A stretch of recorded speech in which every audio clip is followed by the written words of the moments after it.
I want to know who is fired first and who is the last man standing out of these four coaches. Joe Judge, Mike McCarthy. Chris Hansen here, and I'm going to need you all to take a seat right over there and check out Birds versus Boys. I think you're completely right here, and I hate it. Yep. Hey, idiots. Stop doing dumb things. I got 2 phones. Upset alert. Upset alert. I might go insane. I think you're already there. There's no hope. Hope is gone. If this was an AFC North podcast, we'd be done in 15 minutes. Bob Hope. I'm going to drink bleach. That is the team you promised me you were going to be this year. This is the Consciously Hopeful podcast. I'll be watching. What's going on, everybody? Welcome to episode 82 of Birds vs. Boys. Another game day show release. It is Thursday. The Eagles play on Thursday Night Football against the Tampa Bay Buccaneers. We have a huge, packed show with an unbelievable guest, Kmess here alongside the Bird himself, Aidan. Aidan, how are you, Mr. Technical Notes Man? The vibes are strong. Mm-hmm. The vibes are positive. Mm-hmm. The momentum is carrying from a fantastic comeback win on Sunday. I am in a good mood. I'm feeling a little trap game. I don't know. We've beaten Tom Brady before. My spirits are high. And I may have a blood clot in my other leg. Don't bring my spirits down. Spirits are high. Blood pressure low, spirits high. I'm right there with you with the spirits. 4-1, first in the division. People are putting them in the power rankings, which I don't like. I want people to go back to the hatred. Go back to Stephen A. Smith. Go back to the NFL people ranking the Cowboys at like 24. I'm fine with that. Keep us there. I don't even want the Cowboys in the top 5 ranking right now. That's where I always like to be. I like to be at the back. And then I hate being in the preseason top 5. Don't put me in any preseason top 5 ever for anything. As a team, you're just like this, just waiting in the weeds. This is going to make one hell of a screenshot on YouTube. Of your eyes are just like perfectly above screen level. Just like you're over here. Maybe. And then you pop out and you're like, nope. Not yet. And then you bounce. That's what it's all about. That's where I want to be in the rankings. Well, you blew your load too early. You're like the horse in the Kentucky Derby. You're like, wow, they might have a chance. And then by the third quarter turn, you're like, man. We're going to be like Secretariat. Secretariat all the way. Boom. Bang. How about that? Greatest athlete of all time. Right? Secretariat. A horse. All right. It is game day. I have some stats here. Before we do, like Kevin mentioned, John Barchard on the show tonight. I think I just screwed up his name because I was just psyched out about it. Barchard. But yes. Well, honestly, I shouldn't have said anything because we'll get into that on the show. Fantastic interview. TikTok coming up. Kevin brought up the power rankings. We will see if the Cowboys end up in his power rankings tonight for TikTok. Follow us on Birds vs. Boys Pod at Birds vs. Boys Pod on Twitter because we're at 997 last time I checked. So we're 3 away from 1,000. We hit 1,000 and then we lost some bots. I was going to say we did hit 1,000. So we need a little oomph. And then also 5 stars on Apple Podcasts, please. I haven't been harping that lately. Been worried about the Twitter, been worried about all the other stuff. 5 stars on Twitter, please. Or on Apple. Everywhere. Actually, you know what? Just send us 5-star emojis on Twitter if you feel like it too. Follow us and send and give a recommendation. Tell your friends. And I have to say, we have been getting like very good reaction from both fan bases, and we've been putting out a lot of stuff.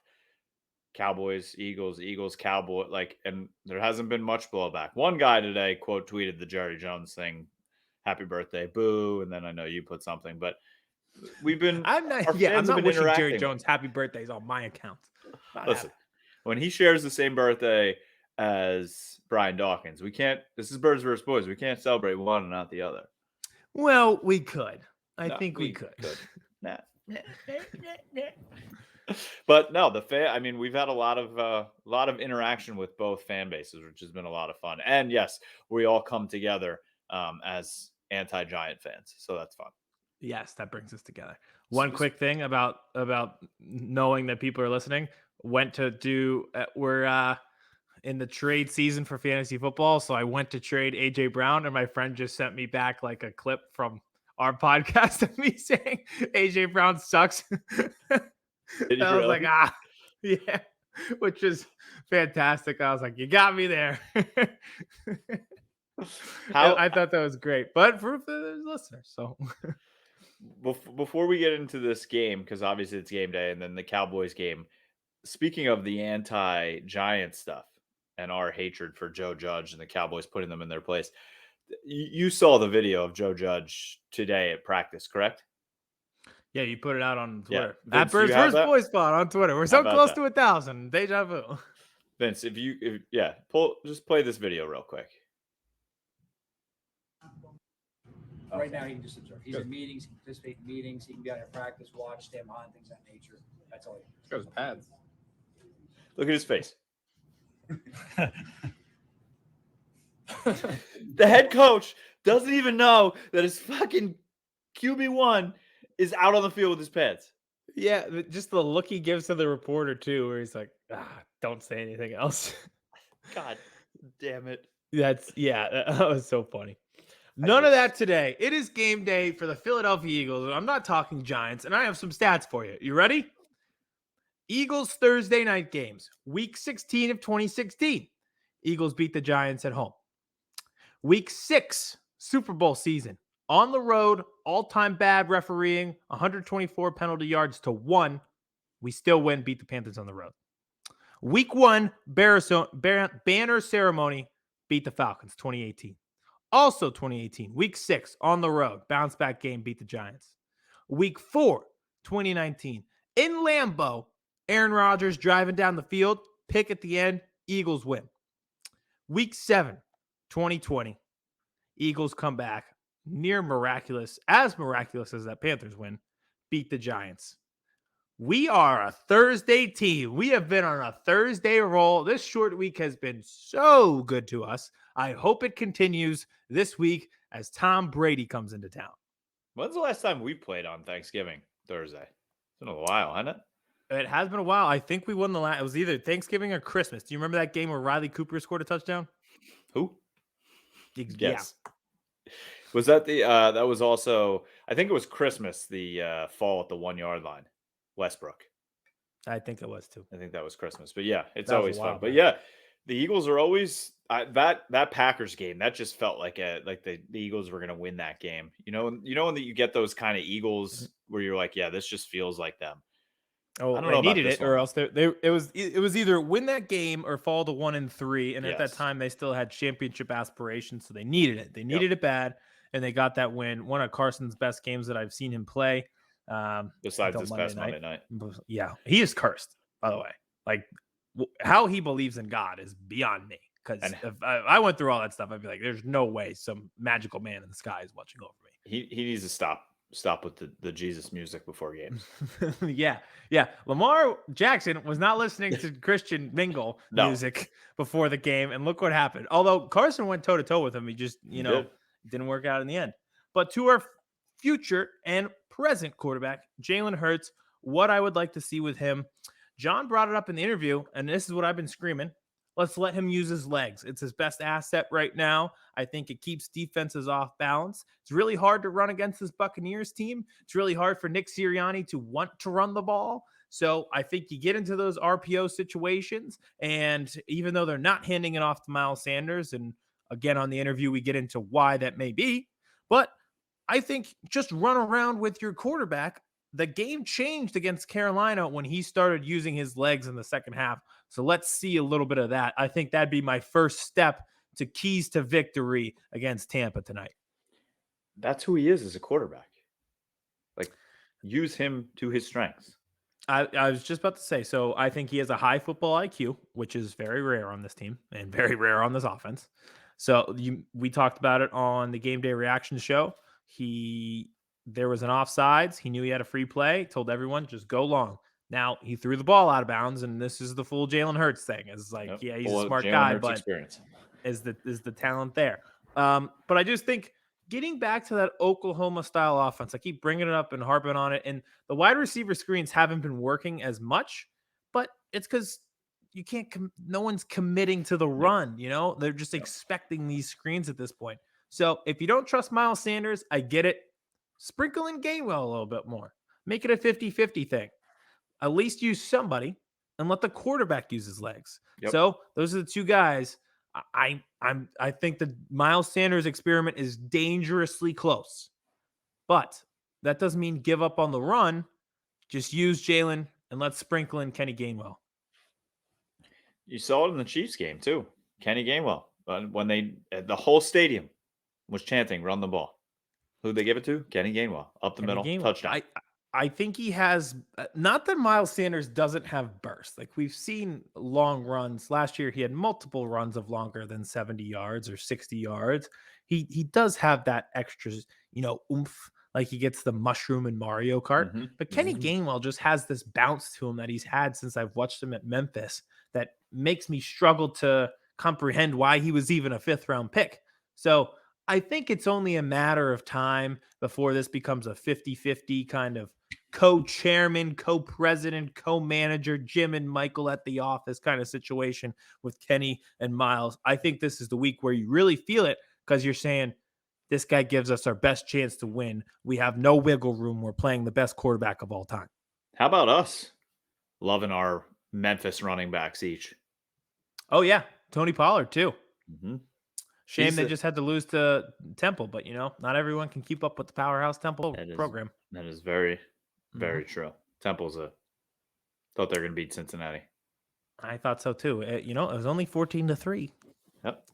And then I was at a haunted house, and I went through, like, the haunted field, and I came out, and then the score was much different. I was like, okay, this is very worry about the score before the haunted house. Anything after, it doesn't matter. I had to focus. Mm-hmm. Focusing on the Eagles. Some more points. The tight end situation is going to be interesting. So you've got Zach Ertz, old reliable, but also keyword there is old. So I'm really worried about not having Dallas Goedert. I'm obviously worried about not having Lane Johnson. I'm worried. I'm starting to actually worry about Lane Johnson. Do you still have Rich Rod? No. So we have. It is going to be Jack Stoll. And free gambling advice, we're going to do our picks later, but those are just picks on games. I would definitely sprinkle a little bit of money on some odds for him anytime touchdown scorer. Don't you think? Like you just brought up Rich Rodriguez, whatever. Richard Rodgers. I almost said Rich Rodriguez, the Michigan coach. Richard Rodgers, he had huge moments for us last year and was the leading receiver at some points. Yeah. I would not be shocked to see Jack Stoll get some time tomorrow. Vince, look up what the odds are for Jack Stoll anytime touchdown Thursday Night Football. I feel like they'd be really high, and I think, sprinkle a little bit on it, and I think you'll be fine. I think that'd be a good one. So I'm interested to see how the tight ends are utilized. I need something out of Jalen Reagor because I'm done. I'm really done.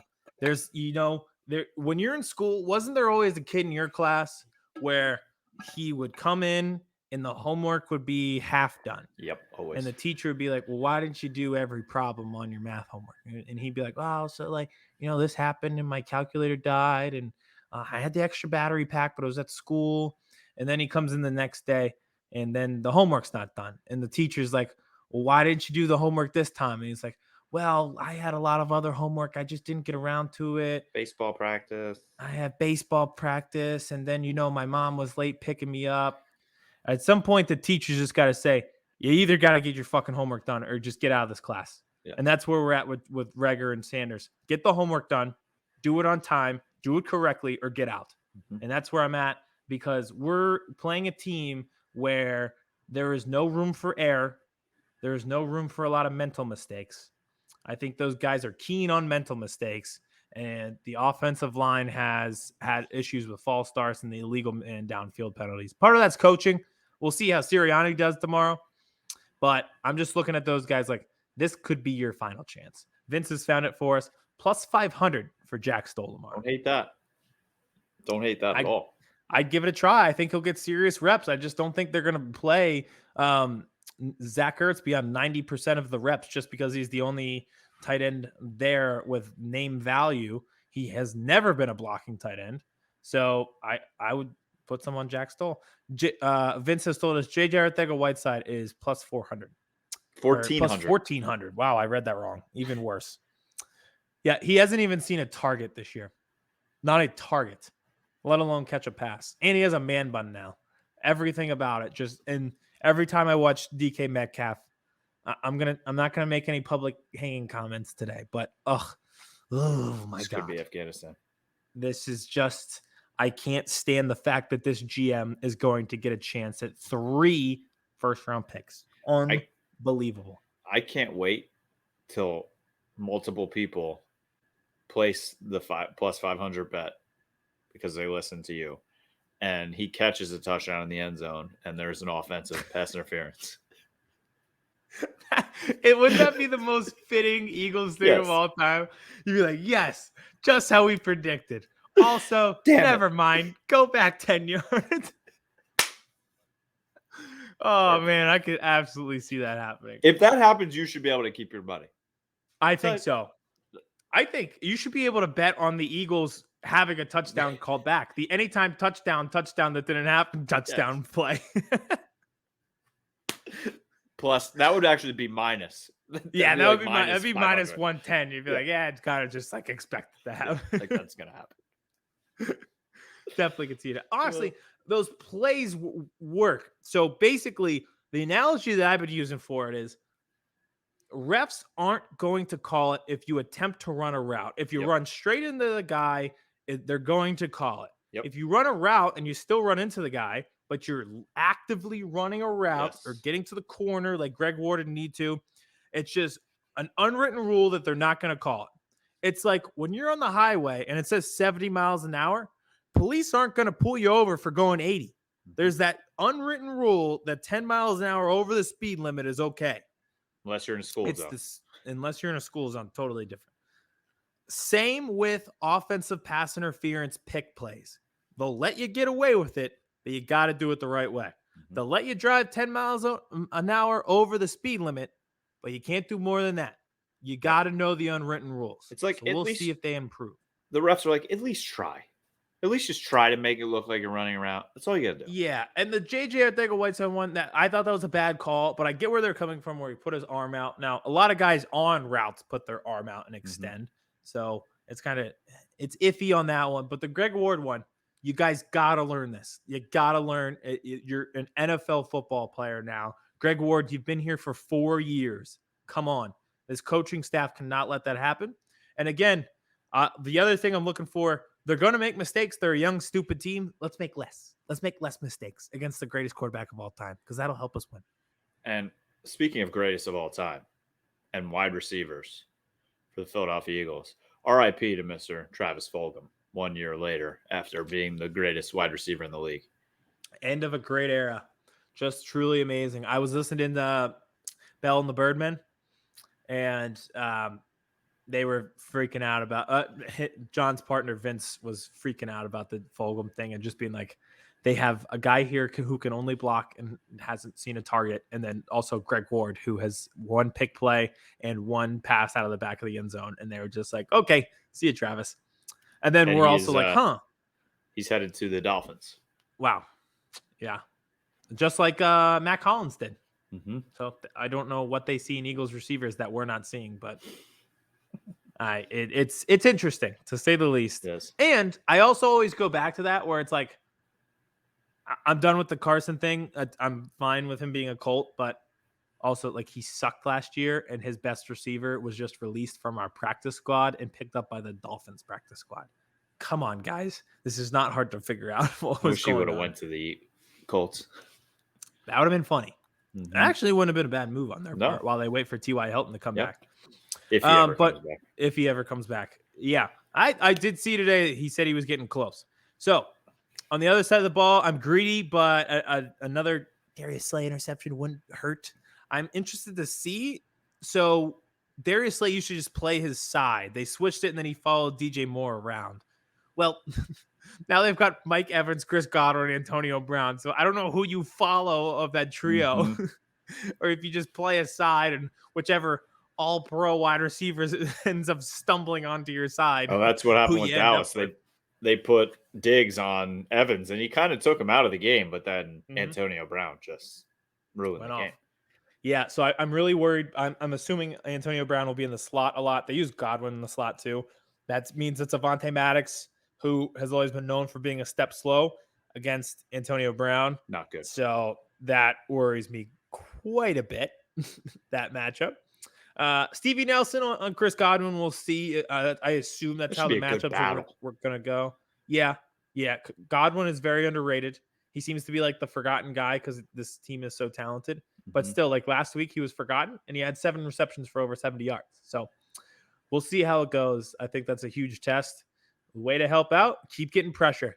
Keep getting pressure. Great job by the defensive line last week. Let's keep, Fletcher Cox. A little trade rumor action. I don't know. To Cleveland. Cox. A few different AFC teams might be interested. Javon Hargrave having a great season. Let's keep on it. Derek Barnett. Listen, we know how it goes with Tom Brady. Don't even breathe in his direction. Just like put your hands up when you get close and tag him, like freeze tag. Don't come anywhere near him. But just keep winning at the line of scrimmage. They did a great job. Get interior pressure, and they'll be fine. Let's do this. We beat them once. Let's do it again. Thursday streak. We're a short week team. If I'm the Eagles, there it is. All hyped up. If I am the Philadelphia Eagles in this game, they don't really do. I guess they kind of do a pregame thing, but they don't like ring the bell like the Sixers do, or raise the 12 flag, or bang the drum like the Chiefs do. If I'm the Philadelphia Eagles, when that smoke comes in the corner of the end zone, when they start to come out, Brandon Graham's the first guy walking out for me. Oh, that's awesome. Yes, and a spotlight on the 2018 World Champions banner, 2017 banner. Yeah. Oh, yeah. Spotlight on the banner. Brandon Graham leads the team out. Oh, and make him honorary captain. Oh, yes. Flip the coin versus Brady. Yep. Yeah, 100%. That's a great promo trick. I like that a lot. Right. Just little mind games. Little mind games. Like that a lot. So I'm just excited for, I short weeks are bad for the body. Physically, they are bad for the NFL. Mentally, I kind of like having the short week after a win. You've got some momentum, and then you kind of can sit back and relax a bit. Just a bit on Sundays. Yeah. Yeah. No, I think it's going to be a game. I think Tampa ends up pulling away to win it. Do I hate Eagles +7? No, I don't. I don't at all. If I was going to bet this game, it might be the bet I touch. And download Viget, because you will see the Thursday night prediction from these two handsome gentlemen on your screen right now, talking about Eagles +7. How I think the Eagles will stick in this game, but they don't have enough depth to pull it off. But the vibes are strong. The vibes are positive. The spirits are positive. The spirits are Halloween. Is it my turn? Yes, go for it. Speaking of vibes being high. Well, before, again, as a reminder, John Barchard, he will be joining us right after my Cowboys analysis. Absolutely phenomenal interview. High energy, babies. There's a lot of stuff that happens. So we're definitely going to have to go do a live stream with him. I mean, we have no other choice now. I'm 5 minutes away. I can go. Yeah, let's do it. In. All right. Well, I guess we're chapstick. It's chapstick season. I was going to say the temperature changed. I don't know if everyone's like this. Little crisp air. Like it was like Sunday. I was sitting outside at a restaurant. It was about 30, not 30 degrees. It was about 60, 65. 30 degrees was bad. And I was like, I can feel my first cold coming on. And here I am. So, and then like chapped lips, a little bit of cough, everything like that. So I'm here. There it is. You know who doesn't have a cold? The Dallas Cowboys, because they are on an absolute tear right now. They are fresh. They are healthy. They are free. They are hot, is what you were looking for when you said who doesn't have a cold. Very hot. Very, very hot. But the Cowboys are taking on Bill Belichick and the Patriots in New England. Aidan, I'm going to ask you a question. When was the last time the Cowboys won in New England? So I have a little hint. I know that they never beat Tom Brady. So that means and we only play them every 4 years. And then in reality, you don't. So it's every 8 years that you play at Foxborough, right? I think so. Yeah. Yeah. Oh no, because they played So- they played at Foxborough 2 years ago. I think that also depends on. Well, that's because we're playing the AFC East as Yes. our division for Yep. the 17th game. So that's why. So it has to be before the turn of the century, correct? Let me do the math. So 2 years, 2019, 2015. So they played 2011. So that's did they beat them in the season that Matt Castle played for Tom Brady? No. Damn it. All right, that was my guess. Go for it. November 1987. I was 6 months. Wow. That is even worse than I thought. And the last time they beat them total was in 1996. Like at all? Mm-hmm. So literally right before the Brady era began. Yes, that was the last time. Emmitt Smith, Troy Aikman, Michael Irvin. That was the last team that beat New England. You think it changes this weekend? I think it does change this weekend because number 12 is not there. I'll start with their offensively and the Cowboys defensively. Mac Jones just seems like he wants to give the ball away. He looked bad against a Houston team who is Houston. And now he's coming against arguably one of the hottest cornerbacks in the league. I'm not saying the best cornerback in the league, one of the hottest cornerbacks in the league. Yes, I know these metrics and stats that are out there too, that he's on pace to give up the most yards ever. It's such bullshit. And like when they're in screen packages or they're in zone, he's still getting charged for the yards. It's just, the man has 6 picks. Okay. He has given the offense 6 extra possessions through 5 games. He has given up 0 touchdowns. And the passer rating against him is a 39, the best in the league. All these people are like, well, he's not that good. He's balling out right now. Okay. And Mr. Anthony Brown, never doubted him in my life. Who would complain about that guy? Never. Why would I ever? He's playing great. He's the 11th ranked cornerback in the entire league right now. And it went back. They did metrics, that bomb to Antonio Brown week 1, because of the way that the coverage was. They took it back. It's not against him anymore. Since it was a zone, he was supposed to have help in the back, and he didn't. So it wasn't his fault. Anthony Brown's playing great. Okay. And Kelvin Joseph practicing today for the first time, doing individual drills. So we may be having some help coming in a rookie. But I'm not going to say that Diggs is going to have another interception this week, because that just would be 6 straight games. It can't happen, right? It could. You're playing a rookie quarterback. That's what I'm saying. We're playing a rookie quarterback. Go to New England and beat the rookie quarterback. This team has been getting lots of pressure, whether it's Randy Gregory. I know he only has 2 sacks so far this season, but he was credited with 9 pressures against the Giants last week. That's in one game is asinine. Osa Odighizuwa has been playing phenomenal up the middle. Brent Urban has been very underrated. They're going to be able to get pressure on Mac Jones. And when you get pressure on a rookie quarterback, he's going to give it up. And he loves to throw the ball right in the middle. Say that again. Mistakes come. Exactly. So I'm looking for 1 to 2 turnovers in this game. And it's such a beautiful feeling having a defense that actually turns the ball over, because for what felt like the last 20 years, I think the Cowboys had 2 turnovers in 20 years. It felt like. So to have all of these turnovers coming, the only thing that makes me nervous about this defense and the turnovers is that masking something? Are they maybe not that good? And without the turnovers, they wouldn't be 4-1. But we don't have to worry about that right now.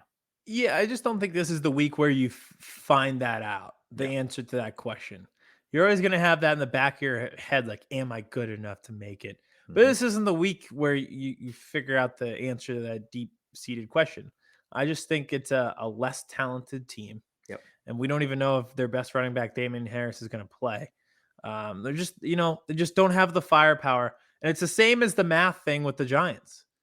Do the math with the Giants. Mm-hmm. Could they score like they scored 23 to win their previous game? It's like Against the Texans. Yeah, exactly. And you do the same thing with the Patriots. They scored 25 against the Texans. And that was like a feverish, furious comeback. Is 25 going to cut it against the Cowboys? I hope not. I don't think so. If 25 is your ceiling against a bad team, it's not going to cut it. It's just not going to cut it. And we know that Bill Belichick likes to take one thing away offensively. So, okay, if you want to just focus on Zeke and Pollard and completely take the running game away, sure. Here's Lamb. Here's CD. Here's Cedric Wilson. Here's Jarwin. Here's Schultz. Dak is a different guy than he was 2 years ago playing there in a monsoon against Brady when they lost 13-9.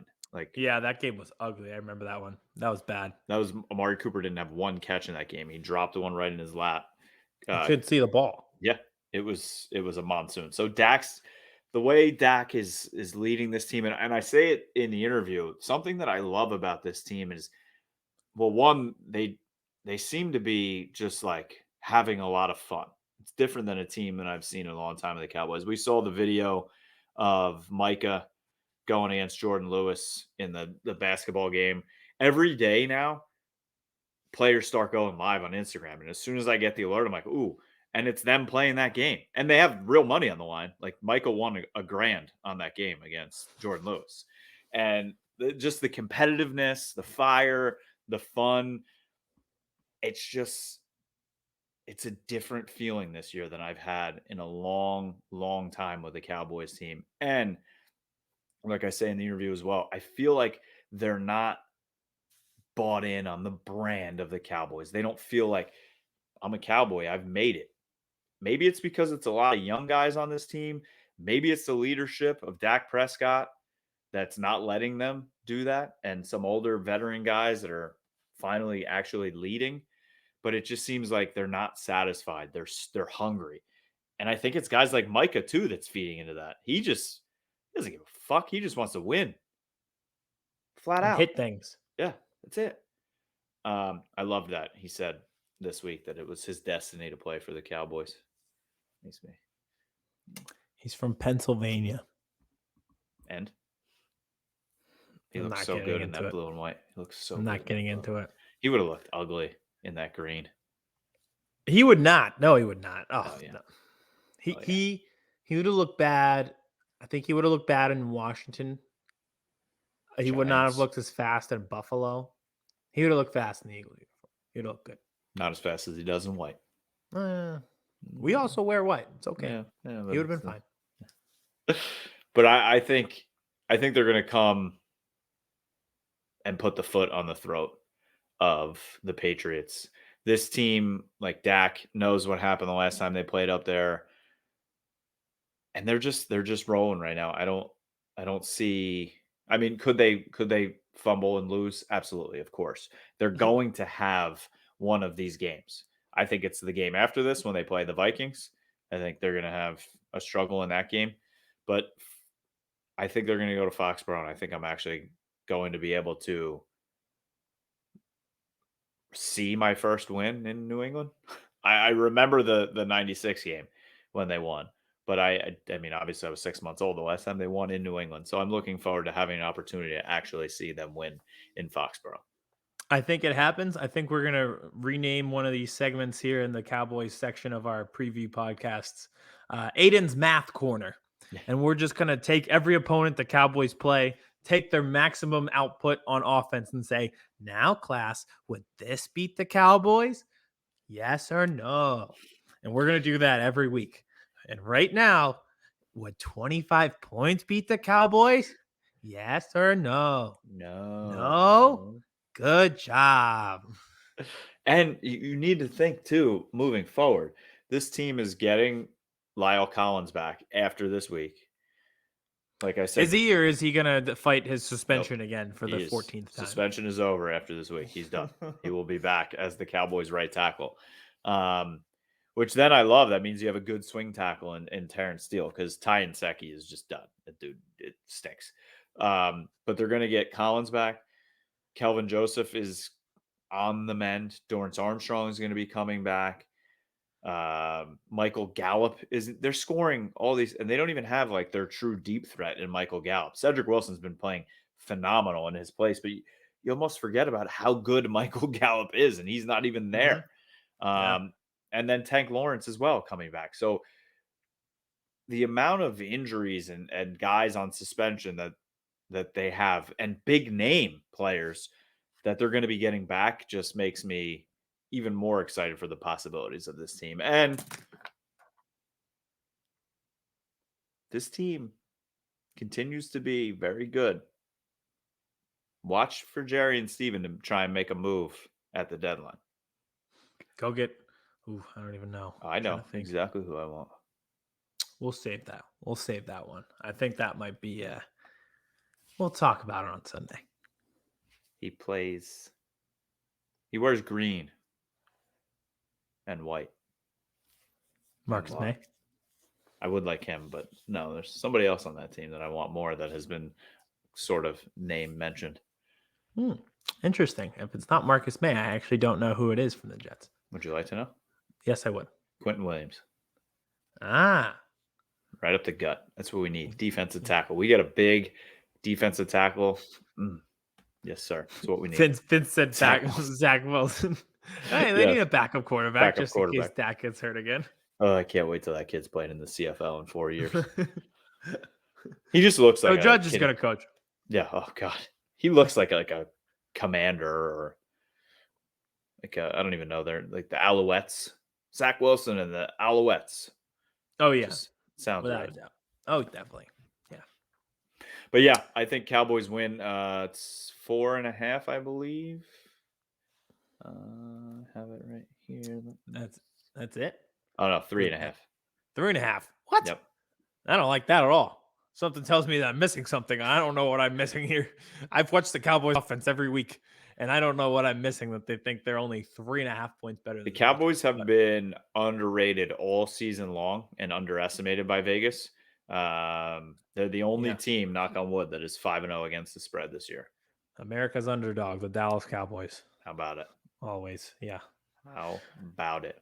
All right. So you think they win? You think they cover, correct? Mm-hmm.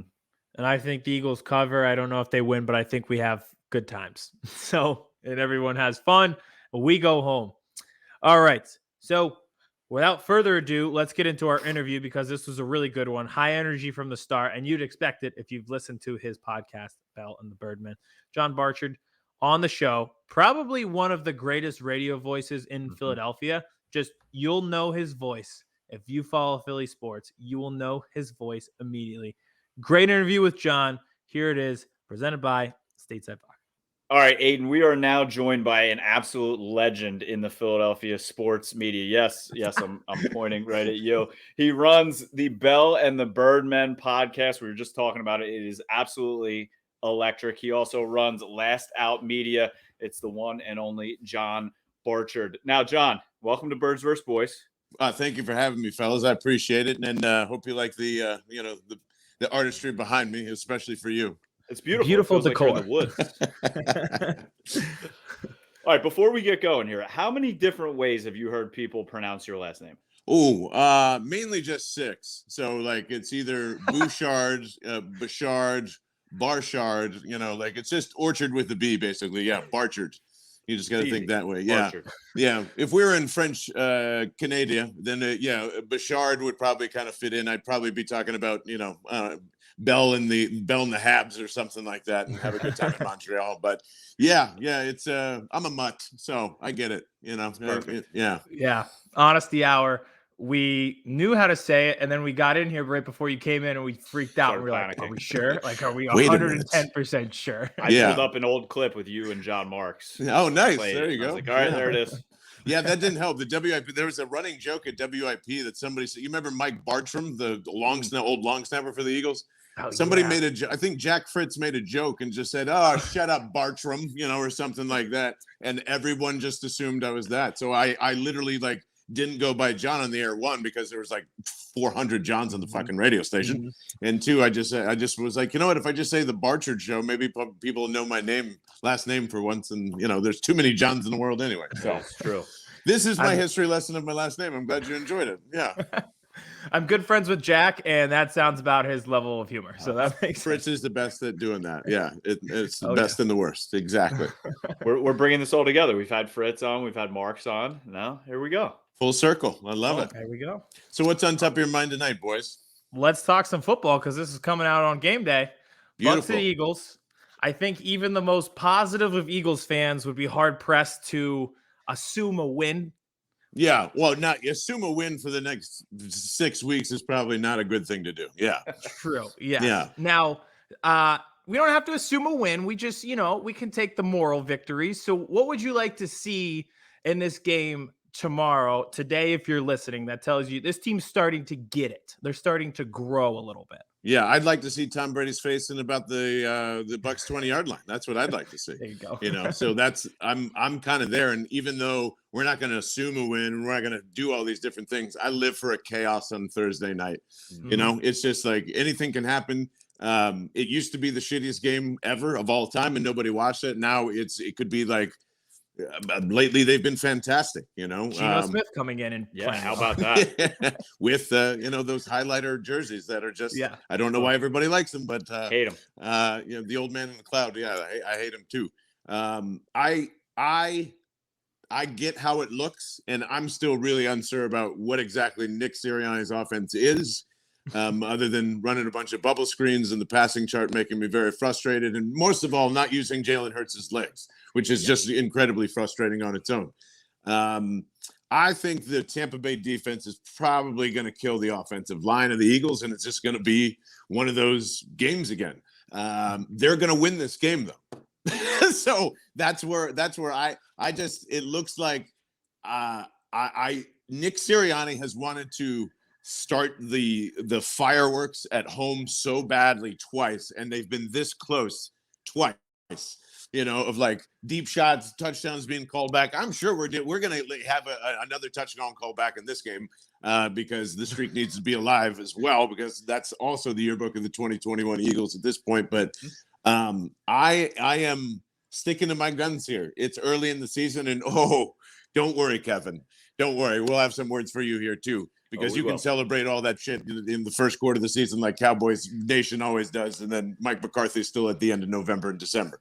But I still believe that Jalen Hurts is underrated. That's already been proven already. I think Nick Sirianni needs to get his shit together and understand that he's not Joe Montana, and to get him on the move, and he's really smart. And there is, to Dan Orlovsky's point, which is now getting there is a lot on his plate, but let's settle down. There is a ton. He's making all those decisions. He's determining whether or not Miles Sanders gets the ball that day or not. And guess what? It's a good thing that he hasn't handed it off to him, in my opinion. So Aidan talked about that on a reaction show on Sunday. Yeah. IQ of 1, I think you said. It's coming up. Trust me, that was on the questions list. I was very interested in your opinion on him. Now, if he went to Iowa, he probably would have went, in bounds, but he didn't. So go Hawks. I look forward to this team continuing to progress, develop, however everybody wants to say. But this team is talented. It is just coached terribly right now. And that's a 37-year-old rookie guy who has never done it before. And I'm sure there's a ton on his plate. I didn't really judge him much coming into the season. No, I'm judging him now. And pick it up. And I think if he just has an average game calling, this offense will score 29 to 30 in plenty of times. But until we see that, you're going to see a lot of frustration, especially on this end of the camera. Yes, just like week 1 against the Falcons. He looked good play calling, and they look good. But did I hear you correctly? You think the Eagles are going to win? Yeah. No, take the Eagles in the points. Yeah. All right. Eagles plus 7. I feel like it's going to be like the Chiefs game a lot of the time. They're dinged up. I doubt Tom's thumb is really that bad. I do doubt the avocados are the only thing he's on. But he is what he is. give him 450 yards, but just don't give him 5 touchdowns. Yeah, I come on this show every week and I say, I just wish Philly fans were a little bit more positive. And then we bring you on, you're like, you know what? We're beating the defending Super Bowl champions. So I love it. It's the NFL, man. This isn't like, it's like, oh, well, this team's better than this team, so automatic. Like, no, it's chaos right now. That's why I love the beginning of the season. Everybody's got takes and everybody's flying left and right and like, oh, this will bounce back. And once again, Kevin, I have to get into it because I can't even stop myself anymore. Are you fucking kidding me that everybody's like, ooh, Dak Prescott? Now, I'm not even, and hear me clearly, they're very impressive right now. But they've always been impressive. Yes. So help me get to that extra. They're a Super Bowl contender and they're going to win the whole thing. All right. So you can ask Aidan. I'm not that guy. I'm not like we're every year, we them boys. Like, I hate those people. I'm not DC4L. I can't stand those What's people. DC4? Oh, Dallas for life. Cowboys Sorry. for life. Like, Sorry. that's like the hashtag all over Twitter. I want to bury those people. They do dances and it's outrageous. I think, so I was going to ask you this question too, and they've been all hype and no finish since 1996, correct? I think we can all agree on that. I mean, yeah, not just all hype, but yes, yeah, for the most part. Yeah, I do think that there's something different about this team, and I can't put my thumb on it completely. There's your little Tom Brady joke, but I think the leadership of Dak is different, and it seems like this team hasn't fully bought into we're the Cowboys thing that Jerry has given all the other teams. It seems like they're just, they don't feel like they're there. They've made it already. When this team with like Dez and back then they were Cowboys, and that's why I wanted Jalen Smith gone too. He was all about the brand.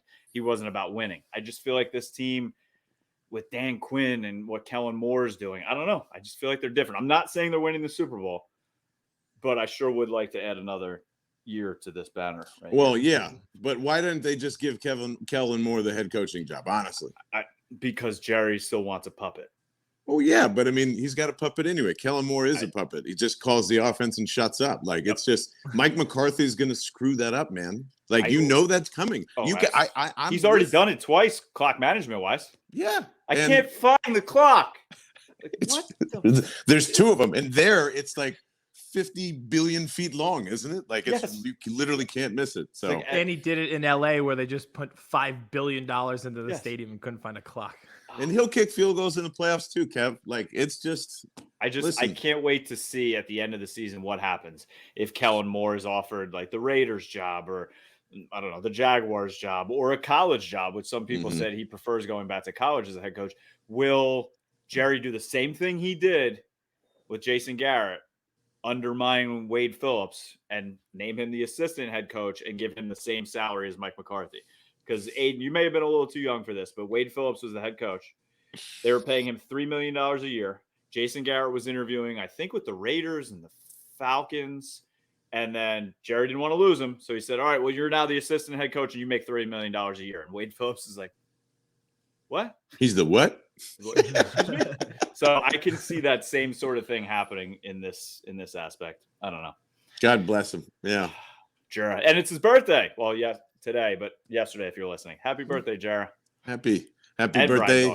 Thanks for stealing one head coach's idea and turning it into a dinosaur for yourself. And that's literally all you've lived on your entire life, brother. I wish I could do something like that. Just do one Just got to be right once, Kev. That's it. And just build on it. Yeah. Yep. All right. A few more Eagles questions for you. I know Kevin probably wants to bounce back to the Cowboys, but we touched on this already, the Miles Sanders thing. So everyone's been shouting for the rooftops. Run the ball, run the damn ball, run the ball. We saw at the end of the game against the Panthers, there's 2 separate situations where he goes out of bounds in a running clock situation. Do you think the reason he's not getting the ball is because Nick Sirianni just doesn't trust him and his football IQ? I think he's not getting the ball because Miles Sanders is not that good. And we need to stop saying that he's this playmaker or whatever. And I'm not, trust me, it's not because it's like I'm harboring any anti-Penn State for it's just a joke. But at the same time, like even closing out a game when you've been out on the field, but you've had 17 touches, 11 touches. and you look like you're running in molasses a lot of the time. And like, the offense is completely blown away the Carolina Panthers, but they should be at the end of the fourth quarter. And, you're just like, and then you go out of bounds on top of that. So it's just, that's my frustration. It's just like, this is not the guy who's fantastic about open space, but can't see where to go and doesn't trust his own. I don't know what it is, but like you could do power run schemes with the quarterback. You could do outside zone. You could do inside zone. Like everybody says a thing, but it's all catering back to Miles Sanders. I'm like, dude, in today's NFL, if you had to be catered to where RPO isn't your best, RPO is not your best setup as a running back. You have to be the shotgun, you have to have the quarterback under center and then deliver, like you got to get him going. Be like that just says I'm a bad player. Mm-hmm. And until I'm proven otherwise, I'm going to, because I think there's been plenty of different running backs or wide receivers that are going through the same thing. Oh, he's not that guy. You got to get him in this. Be like, yeah, we said the same things about Jalen Reagor when we were trying to explain away Justin Jefferson. And, like, hey, he's not a polished route runner. He's not as good. He's not this is that. But hey, it's a something, and you need to do this, and that. Be like, nope, it's his fault. Like you can't out-coach somebody that doesn't know what they're doing. So bring on more Kenny Gainwell, and that's happening anyway. Like it's dynamic when he touches in the ball. It's electric. Vince Quinn's convinced me absolutely go trade for Marlon Mack and get this rotation in order here going. Get somebody that the coach actually likes to get a running game going. I don't think it's because they don't want to run the ball, and I don't think it's because they're running some fucked up air raid system. It's just he's not that good, and they can't rely on him. I got to tell you, as an outsider and somebody who hates this team, I am fearful of Devontae Smith, obviously, but the two other guys I am so fearful of is Quez Watkins and Kenny Gainwell. Two guys that I feel like both need to get the ball more. Oh, big time. So Howie, knock it off. Let him, don't meddle in the roster. Like this is you're transitioning here, and it feels like, and maybe I'm just so wrong about Miles Sanders, but I don't think so. This is Doug Peterson went through the same struggles. We asked the same questions there. What are the biggest games that Miles Sanders have had? When Wentz isn't throwing the football, and it kind of reminded me of Monday night, honestly. The ball was thrown a little bit more in this one and against the Ravens, but every time I think of a Miles Sanders game, it's Carson Wentz didn't throw that lot. They were under center and they just ran over bad run defenses. So I can't think of another time that Miles Sanders took over a game. Can you? No. Unless you count the long run he had against the Saints, in that game when it was Jalen Hurts' first start. And I don't even know if you count that, because they were, like you said, they didn't fully trust Jalen Hurts yet, and it was his first start, so they were, kind of just feeding everything to Miles Sanders and running it down the defense's throat. Absolutely. So, you're correct. Yeah. And I don't think that there's obviously a big analytics push, and there has been for a long time. And I know people have brought that up in the last couple of weeks as the offense hasn't been doing bad. And, everyone hates analytics for whatever reason. But it doesn't even make any sense in terms of winning ball games. And that's not new information, but specifically for this offense, when I've been calling it run pass run, because I could hand it off to Miles Sanders, who might get 3.5 to 4.5 yards there, or I can hold on to it and get 6, 11, 20, a touchdown, or run again because I'm Jalen Hurts and go pick up 7, 8, 9, 10. So why the fuck am I handing off to Miles Sanders when the best two options for me to hold on to the ball because I can throw it or run it, So true. That's another hard thing for, I think, Miles to manage. I do think he belongs in a scheme that maybe isn't as like trying to be as collegey as the Eagles one is, but it's not going to be effective here. Collegey, I like that, because Aidan, you always call it the Oklahoma offense. Yes. Here comes Lincoln Riley, brother. Come on. He was or Joe Brady, one of the two. Yeah. For the time, there was a time when we were like, all right, Lincoln Riley might be the coach of this football team. We really talked ourselves into that. Now, so do the Cowboys. That too, yeah. Especially down there too. You brought up Monday Night Football. That game was insane. I saw your tweet. You may have not got the end of it when you woke up and were like, I can't believe the Colts lost this. Yes. I was like, what the hell? I was the same way. I fell asleep once Hollywood Brown caught that long one, and then I was like, it's still over. I woke up, I was like, what? I stayed up for every painful minute of it. If you could call it painful, I guess I root for Carson Wentz still. But I guess that really is my question, though. So they blow this 19-point lead. They're 1-4. Carson actually looked great. He threw for 400 yards. Not just the 400 yards, like he was accurate and didn't do any dumb decisions. But they lost. They're 1-4. Now, they could completely fall off and sit him even if he's healthy and just keep their pick. The schedule gets easier, but should I be concerned? Not at all. Like, they would have to bench him at week 13 right now, today, for him to completely stop. And there is no way that's going to happen unless he's injured, obviously. If he's injured, then we know it's coming. But I don't think that there's any way that the Colts are going to bench Carson Wentz. If he has any shot on being on that team next year and the locker room starts to like him, or, I mean, it could piss off Frank Reich. It could do a whole bunch of other things. There isn't anyone in the draft now. Like, even if you play this game, the more likely that it's going to fall in between 10 and 17 by, a couple of smarter mathematicians than me. And actually, you can go to Carson Pick Tracker or Carson Wentz Snap Tracker.com, and it keeps updated every single week if you need to know, like, kind of where it's going to sit. But I don't think the Colts are going to do near anything of that if he's healthy. No way, because there's nothing back. Like, I forget Sam Ellinger is one of their backups, and who else is behind there? Like, you're just not going to win with that. You might as well hold on to Jacoby Brissett if you really meant to do that. And it's a trial run here. And you know what's funny? And I mentioned this on the Bill and the Birdmen podcast as well.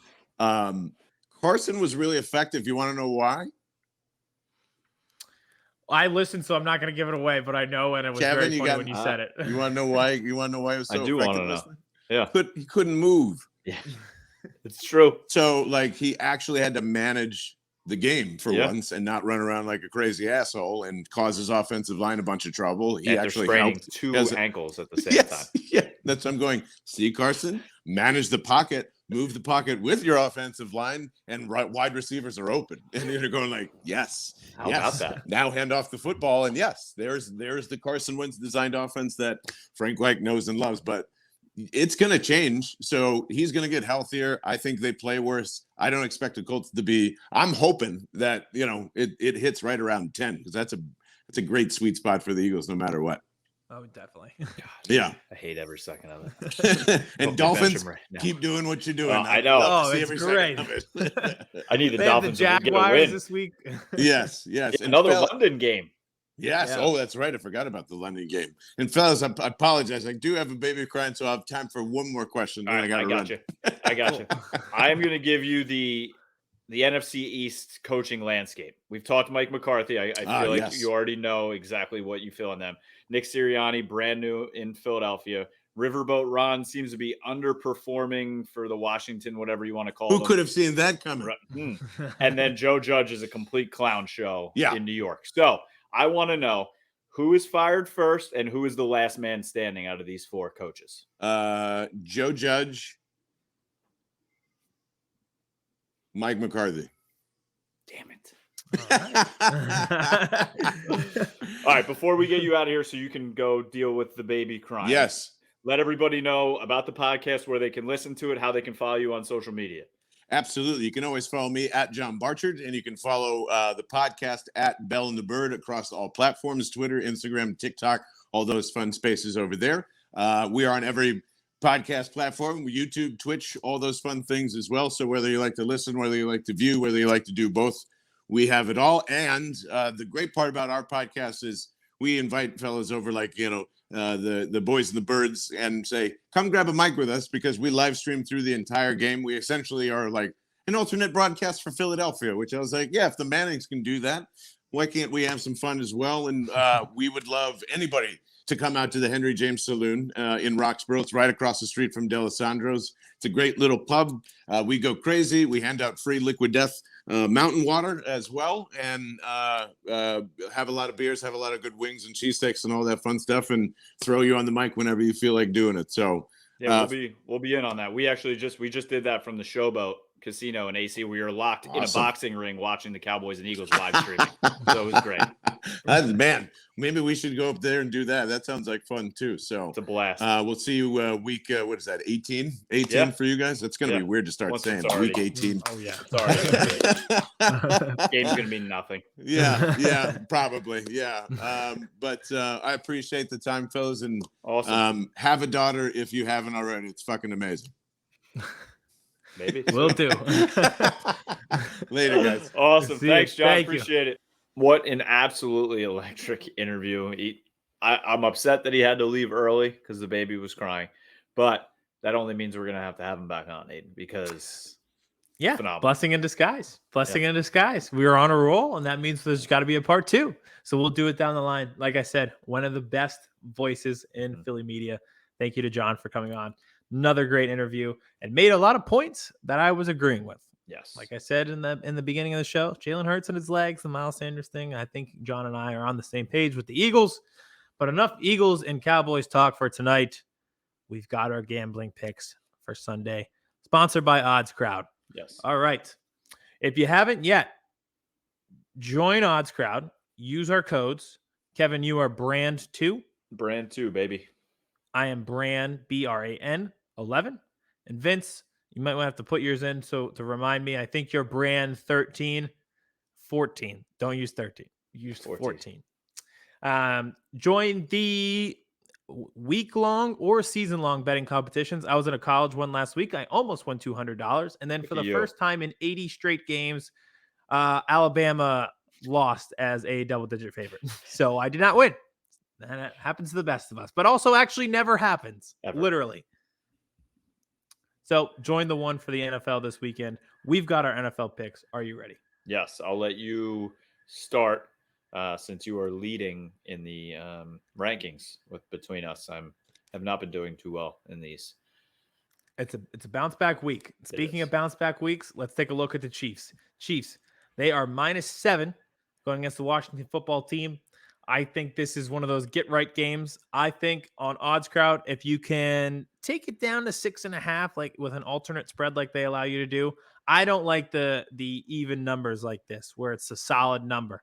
I don't like the 7, like 6.5. So if they win by a touchdown, I know for sure I win. So I've got Chiefs -6.5. I think this is bounce back week, get right week for the Chiefs, where the offense just piles it up, even though the defense is atrocious. All right, my first game here, Chargers at the Ravens.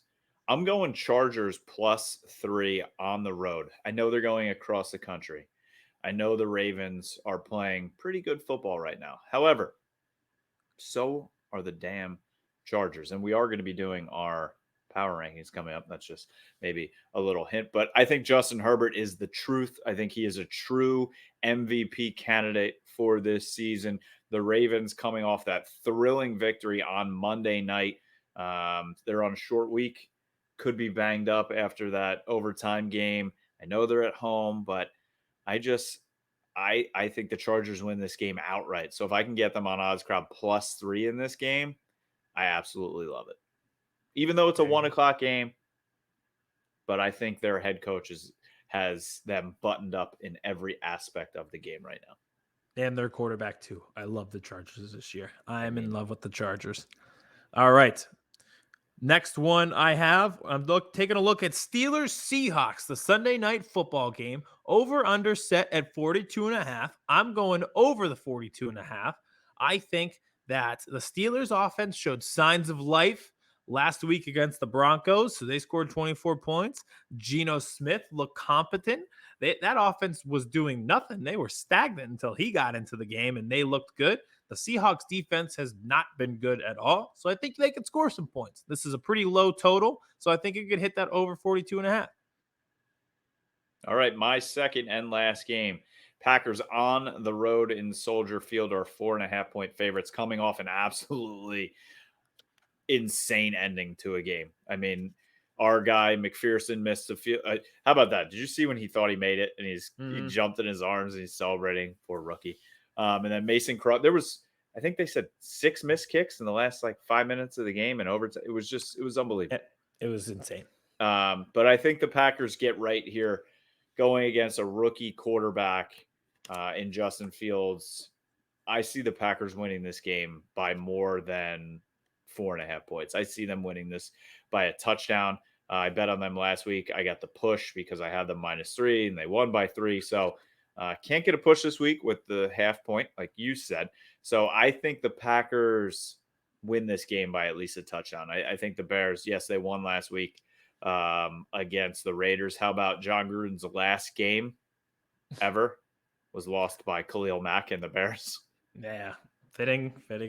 And it was announced during Monday Night Football. It's just, you can't make it up, ladies and gentlemen. You just can't. So Packers -4.5 on the road against their division rivals in Chicago.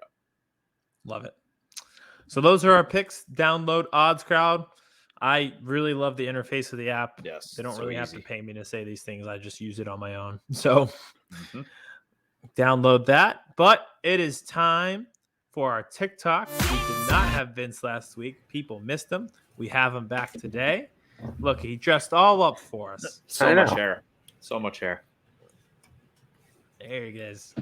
All right. Vince, welcome in. Rough week for you. Evan McPherson missing the game winner multiple times. It's a rough look for the brand for you. We'll see if we can bounce back today. No comment. Yeah. We'll see if we can bounce back with some good power rankings. You guys ready? I'm always ready. All right. We're doing power ranking top 5 teams in the NFL. At 5, I've got the Rams. Short week in Seattle. They win every way. They look pretty complete so far. I'm a big believer in the Rams at the beginning of the season. They tripped up a little bit in Arizona, but 2 big wins over the Bucs and over Seattle this past week. 5 for me. I've been on them from the beginning. Aidan and I always have the same brain. I have the Los Angeles Rams at 5. They have to be 5. It's hard to have them over the Cardinals, like we said last week, because they lost the Cardinals, but they beat. So I have the Rams sitting at 5. Matthew Stafford's a stud. 5, I have a joint pick here. I have the Colts and the Dolphins. They're both just doing everything right. I couldn't be more happy with how these two teams are playing right now. 3 top 10 picks, baby. Sneaky. Let's keep it going. Howie Roseman's making the picks. All right. At 4, I have the Arizona Cardinals. Obviously, like Kevin said, it's really hard to put them the Rams above the Cardinals, seeing as the Cardinals beat the Rams, but I'm still not totally bought in, but they're undefeated. Can't leave them off their top 5 list. Number 4 for me, like Aidan said, it's hard to put them below the Rams because they beat the Rams and they are undefeated, so they have to be in, but I'm not fully bought in, but I still think they're pretty good because they're undefeated. So 4 for me, I have the Arizona Cardinals. I'm getting so lost. I had to edit the first one. I'm going to have to edit this one. I guarantee I'm not going to follow it. 4 for me, I have the Ravens. They feel like one of those teams where no one's really too hype about them, but they're 4-1. I feel like they're one of those teams that this is the year that no one's talking about them. So this is the year they would, get into the playoffs and make a good run. And I think they like Lamar. I think the team itself gets carried by Lamar is the issue. But you're right. It's one of those years where if things turn out, they'll catch fire. At 3, I have the Bucs. I know that they lost to the Rams, and I have them ahead of the Rams, but they also won a Super Bowl last year and haven't looked like they've missed a step this year. They just hung 45 on a bad Dolphins team. They're just steamrolling people. I am definitely not doing this as a reverse jinx so that they lose to the Eagles tonight. 3 for me, I have the Chargers. Like I said in my picks, Justin Herbert's the truth. I love their head coach. I love their weapons on the outside. I think they are just a complete team, and they have been rolling ever since they lost to the Dallas Cowboys. At 3, I have the Rams. I don't have a Pythagorean theorem like you guys do as to why. I really like this team, so I got them at 3. I like their jerseys. No, I hate their jerseys, by the way. They look like a flag football team. That's just me. At 2, I have the Bills. Since their loss in week 1 against the Steelers, they've won every single game by double digits. You can't ask for more than that. Big win on the road in Arrowhead. They win by 18. They look great. At 2, I have the Bills. 2 for me, honorable mention last week all the way up to 2. I have the Dallas Cowboys at 2. Can't have them below the Chargers because, well, they beat the Chargers. Their offense looks legit. Their defense just keeps doing things. I just physically cannot keep putting them down. They're 4-1 ever since that loss to the Tampa week 1. All they've done is win, Aidan. Number 2, I have the Chargers. I can put them above the Cowboys because I did. And I think someone in our TikTok comments said, yeah, but the Chargers weren't good yet when the Cowboys beat them, which is a stupid argument to me, but I'll take it. Backs up my point. At 1, just like last week, the return Los Angeles Chargers. What did they do in the meantime since we've been apart? Oh, just beat the Cleveland Browns, who were considered to have one of the best defenses in the league. And Justin Herbert just threw 5 touchdowns and accounted for 5 touchdowns against them. So big wins. They had one loss where they did everything wrong against a good Dallas Cowboys team and lost by 3 points. In every other game, they've commanded. They look great. Herbert could win MVP. Mike Williams looks like Megatron now somehow. Defense plays hard, plays well. Eckler in the backfield, very balanced. At 1, they're back, the Chargers. 1 for me, the Buffalo Bills. Nobody circles the wagons like the Bills. Like you said, Aidan, ever since that bad loss at home to open the season against the Steelers, they have literally just been throat-punching teams. They've been a wrecking ball, and they don't look like they're slowing down at all. They went to Arrowhead, sat through that unbelievably long rain delay. Pat McAfee said that is the worst visitors' locker room on the planet. They only have 2 toilets. It's very small. They withstood all of that, and they just pounded the Chiefs on the road. Bills, number 1, and I don't know if it's that close right now. Let me give you room for money here. Number 1, I have the most fun team in the NFL right now, the Detroit Lions. I don't know if I've ever seen like a 90s sports movie team in real life, but if I have, it's the Detroit Lions. They're the most fun team right now. MCDC is just a character. Good for the people of Detroit. At least their team still sucks. They're very bad, but at least they have something to watch for once. Hey, breaking news. The Detroit Lions have signed Air Bud. Nice. Golden receiver. This is how they turn the season around. Megatron who? Mega Dog. All right. That's our TikTok for tonight. Thank you to Vince. Glad to have you back. The Lions definitely caught me off guard, but I love it. All right. That's it for us tonight. Thank you to John for coming on the podcast. Again, check out his podcast, Bell and the Birdmen. I almost screwed that up at the end. It's been a long day. But thank you to listening to our podcast and follow our Twitter, Birds vs. Boys Pod. Positive vibes, strong vibes. We did it before. We can do it again. We're a short week team. Let's do it. Beat the Buccaneers tonight. I hope I don't have another blood clot.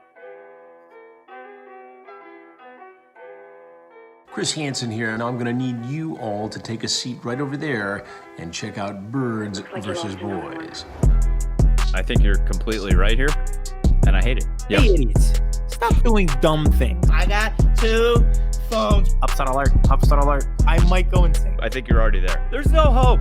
Hope is gone. If this was an AFC North podcast, we'd be done in 15 minutes. Bob Hope. I'm going to drink bleach. That is the team you promised me you were going to be this year. This is the Consciously Hopeful podcast. I'll be watching.